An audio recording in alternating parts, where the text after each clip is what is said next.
Our Democrats say Republicans trying to flip the script are comparing apples to oranges. But here's Rush Limbaugh's take. If the Republican candidate does not call the FBI after receiving questionable information from foreign sources, then the Republican candidate is automatically suspected as a political criminal, which will then justify an ongoing investigation should this candidate win.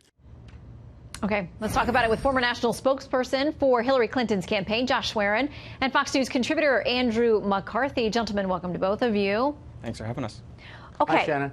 To that point, PolitiFact.com is quoting Karen Greenberg, the director of the Center on National Security at Fordham Law, saying this, how pundits defended Trump's ABC interview and why it's misleading. They say working hand in hand, this is Karen Greenberg, with a foreign power for information intended to influence an election is different than hiring a private firm that then hired somebody who had been a former intelligence agent. Everybody does opposition research. The issue here is the foreign government. So, Andy, fair to make comparisons between what happened with the Clinton campaign and the Steele dossier and what the president was talking about last night?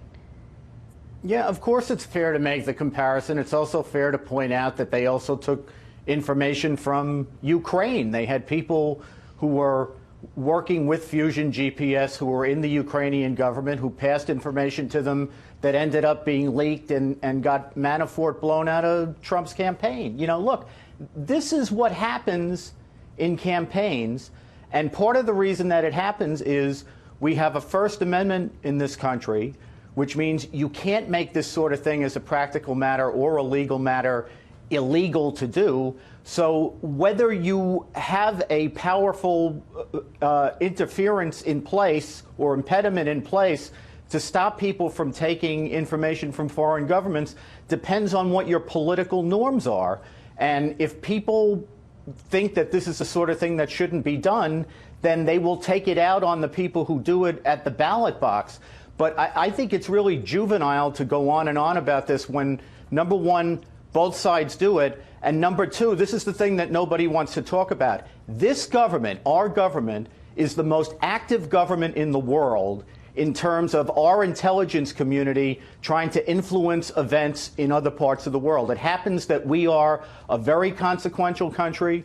We have interests all over the world, and we try to influence events in other countries. I don't know why we would try to create a situation that's going to make it more difficult for our intelligence community to protect America's interest in the world. I just do not get that. Let me bring Josh in here. The American Thinker blog, under this headline, Trump successfully baits his foes with comments to Stephanopoulos on foreign information on opponents, said this. The piece says Trump now has many of his worst enemies on the record about how heinous it was to accept any intelligence from a foreign source. Trump mentioned Norway, Hillary and the DNC, he says, paid for dirt from Russia. Josh. So this isn't actually a question of the law, right? Like, even when Devin Nunes and the Republican-led Intelligence Committee released their report on Russia, they said that working with Steele through Fusion GPS was legal.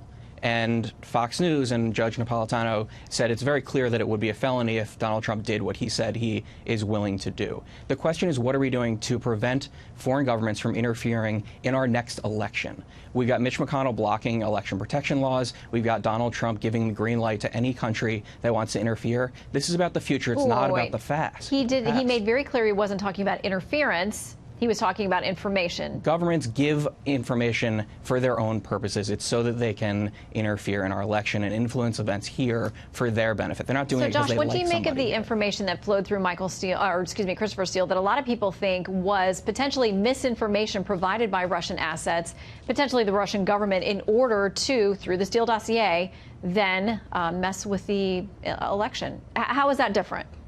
Well, first of all, it wasn't illegally obtained, which obtaining it through a foreign government coming and giving you something would be. But it was vetted and investigated, and it wasn't part of the Mueller report at all. And so it doesn't bother me that when you do research, some of it ends up being true, some of it ends up being not. That's why you continue to research it. Well, and Andy, I want to bring you in here real quickly because we're almost out of time, but I want to ask about this idea that it would be a felony or against the law, because you're saying taking information would not be illegal. People are going to question whether it's ethical, but are you saying it's not illegal? I do not think it's illegal. Mueller went through an analysis of this in connection with the Trump Tower investigation and trying to put a dollar figure on it and figure out if it could be a thing of value for purposes of the campaign fund. Give me a break. It's not. Look, this is our theory as a society is that good information will beat out bogus information in the arena of ideas. We're not a society that bans information. We're a society that says information has to compete. The chair of the FEC tonight said it would be a felony. They're the ones who actually oversee this. But they say all kinds of things. If you're going to monetize something. So it's definitely sparking a conversation that I think all Americans are very interested in having because we are on the cusp of yet another big election. Josh and Andy, thank you. We appreciate it. Thank you. Thanks.